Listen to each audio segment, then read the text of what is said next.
Back to my section. This is Roy YouTube channel. ఇక్కడ ఒక question ఇచ్చింది ఫ్రెండ్స్. ఆ క్వశ్చన్ సాల్వ్ చేద్దాం.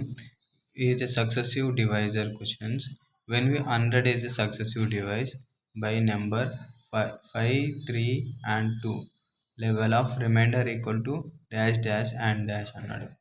When we calculate about this question ఏమన్నాడు, సక్సెసివ్ డివైజ్ అన్నాడు. కాబట్టి సక్సెసివ్ డివైజ్లో ఎట్లా ఉంటుంది అంటే 5 రిమైండర్ ఏమేమి ఇచ్చిండు మనకు, డివిజిబుల్ 5, 3, 2 అన్నాడు. కాబట్టి సక్సెసివ్ డివైస్ 100,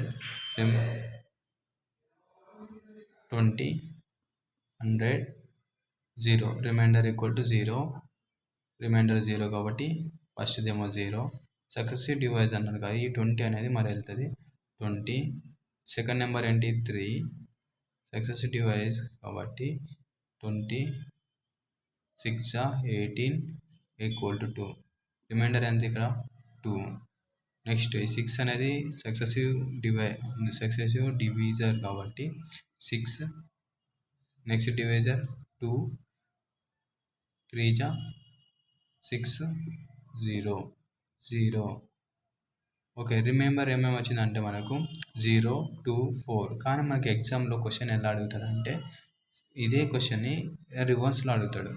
ఇదే క్వశ్చన్ రివర్స్ అని. For example A number is successive device, A number is successive device by 5 and 3 and 2, level of remainder 0, 2 and 0, 0, 2 and 0. Find the final quantitative is 2. Find the number అని ఇట్లా question అడుగుతాడు friends. ఇది competitive ఎగ్జామ్లో అడిగితే ఇక్కడ divisor ఏముంది మనకు, divisor ఇచ్చిన డివిజర్ ఏముంది, డివిజర్ ఏమేమి ఇచ్చిండు 5, 3 and 2. తర్వాత రిమైనింగ్ ఏమిచ్చిండు, రిమైండర్ 0, 2 and 0. దీనికి ఇట్లా ఇచ్చినప్పుడు మనం నెంబర్ ఎలా క్యాలిక్యులేట్ చేయాలో చూద్దాం. Number equal to divisor into quantitative plus R. ఇది మనకి ఇక్కడ ఫార్ములా యూజ్ చేసుకొని అన్ని ఇచ్చిన క్వశ్చన్ల నెంబర్ ఫైండ్ అవుట్ చేయొచ్చు ఫ్రెండ్స్. ఓకే, డివిజర్ ఎంత మనకు 2, ఇక్కడ డివిజర్ ఎంత 2, ప్రతి నెంబర్ అట్లా డివిజర్ 2.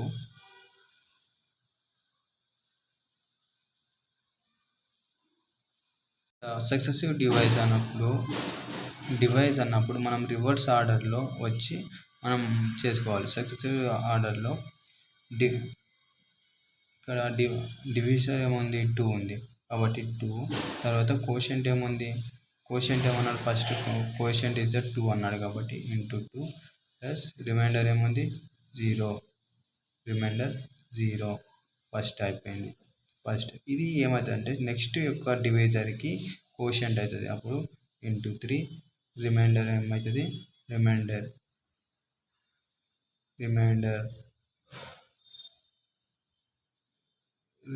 Equal to 2. తర్వాత ఇది నెక్స్ట్ యొక్క డివైజర్కి ఇది కోషెంట్ అవుతుంది, నెక్స్ట్ యొక్క డివైజర్కి కోషెంట్ అవుతుంది.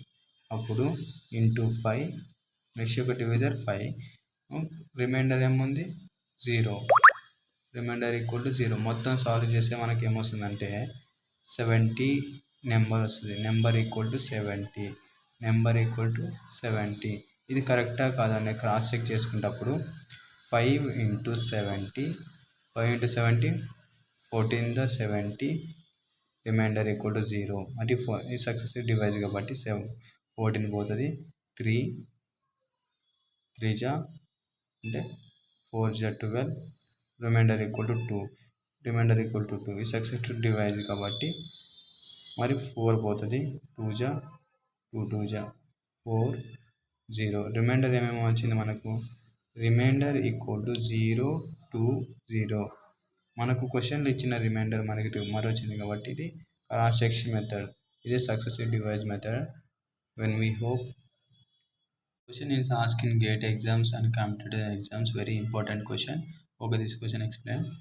A number is successive device by 7, 3 and 5 levels of remains is 4 and 1 and 2. Find the quotient is 3 అన్నాడు. Okay, find the complete remainder అని అడిగిండు. And if you divisor are the reversed find the remainder. Reverse ఉన్నప్పుడు remainder ఏమొస్తుంది అని అడిగిండు. Okay, ఇక్కడ మనము divisor ఏముందో చూసుకుందాం. డివైజర్ ఈక్వల్ టు 7, 3, 5 రిమైండర్ 4, 1, 2 తర్వాత క్వశ్చన్ ఈక్వల్ టు ఏముంది 3 ఉంది. అప్పుడు మనకు ఫార్ములా ఉంది n equal to d into q into r. ఇక్కడ మనం ఓకే డివిజన్ 7 ఉంది. 7 అంటే మనం రివర్స్ ఆర్డర్లో రావాలి. ఎప్పుడైనా ఈ క్యాలిక్యులేట్ చేసేప్పుడు రివర్స్ 5 నుంచి ఇక్కడ ఇటు రావాలి. ఓకే, 5 ఇంటూ క్యూ వాల్యూ ఎంత 3 ప్లస్ రిమైండర్ వాల్యూ 2.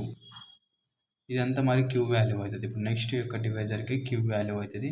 నెక్స్ట్ యొక్క డివైజర్ 3 రిమైండర్ ఏముంది remainder 1 okay. Next divisor 7. Next divisor ఈ 7 రిమైండర్ ఏముంది 4. ఈ మొత్తం క్యాలిక్యులేషన్ చేస్తే మనకి ఏమొస్తుంది అంటే n ఈక్వల్ టు 368 వస్తుంది. 368 n ఈక్వల్ టు 368. అప్పుడు n ఈక్వల్ టు 368 మనం కంప్లీట్ రిమైండర్ కనుక్కోవాలి. అంటే 7 into 3 into 5 into equal to 105 అంటే 105 ఇంటూ 608 315 ఈక్వల్ టు 53. ఇప్పుడు కంప్లీట్ రిమైండర్ ఏమొచ్చింది మనకు కంప్లీట్ రిమైండర్ ఈక్వల్ టు 53 వచ్చింది. కంప్లీట్ రిమైండర్ మనం సెకండ్ కనుక్కోవాలి. ఓకే, నెక్స్ట్ ఏమన్నాడంటే divisor are the reverse find the remainder అన్నాడు. రివర్స్ ఉన్నప్పుడు రిమైండర్ కనుక్కోమన్నాడు. కాబట్టి మనం డివైజర్ యొక్క రివర్స్ ఆర్డర్లో 5, 3, 7 వాటి చిన్న రివర్స్ తీసుకొని అప్పుడు 5 ఇంటూ మనకు అప్పుడు ఎంత వచ్చింది 368 నెంబర్ 368 వచ్చింది. ఇక్కడ n ఈక్వల్ టు 368 ఎంతలో పోతుంది డివైజ్ 73 5 రిమైండర్ 3 మరి 73 ఎందుకంటే సక్సెస్ఫుల్ డివైజ్ కాబట్టి 73 3 24 72 1 రిమైండర్ 3. తర్వాత నెక్స్ట్ ఏమొస్తుంది ఈ 24 పోతే 24 7 ఎంత 3 21 రిమైండర్ 3. మనకు రిమైండర్ ఏమొచ్చింది 313 రిమైండర్ ఈక్వల్ టు 313. ఇక్కడ రిమైండర్ ఈక్వల్ టు 313. ఓకే, ఇది ద ప్రాసెస్. కానీ మనం ఇంకా ఈజీ వేలో ఎలా కనుక్కోవచ్చు అంటే సెకండ్ వే ప్రకారం డివైజర్ మనకి ఏమి ఇచ్చిండు డివైజర్ ఈక్వల్ టు 7 3 5 తర్వాత రిమైన్ ఏమి వచ్చింది 4 1 2 వచ్చింది 412 వచ్చింది. ఇప్పుడు ఏం చేయాలంటే మనం 2ని 3ని ప్లస్ ఇంటూ చేస్తే 6 వస్తుంది. 2 3 6 దీనికి యాడ్ చేయండి. 6 + 1 7 ఇంటూ 7 49 ప్లస్ 4 53 అంటే ఇది కంప్లీట్ రిమైండర్ ఈక్వల్ టు 53. ఈ విధంగా చేసిన కంప్లీట్ రిమైండర్ ఈక్వల్ టు 53 వస్తుంది. Complete remainder equal to 53 and number how many numbers in there అంటే 7 into divisor 7 into 3 into 5 into k into 3. k అంటే క్వశ్చన్ క్యూ వాల్యూని ఇక్కడ కేలో రాసుకోవాలి. అంటే 7 into 3 into 5 into Q value ఎంత 3 plus 53 equal to 368. n value 368. ఈ విధంగా మొత్తం ఈ ప్రాబ్లమ్ని ఇట్లా కనుక్కుంటాం. ఇది చాలా important question in asking gate question and competitive exam also. Thank you friends. నా ఛానల్ నచ్చినట్లయితే లైక్ చేయండి, షేర్ చేయండి, సబ్స్క్రైబ్ చేసుకోండి.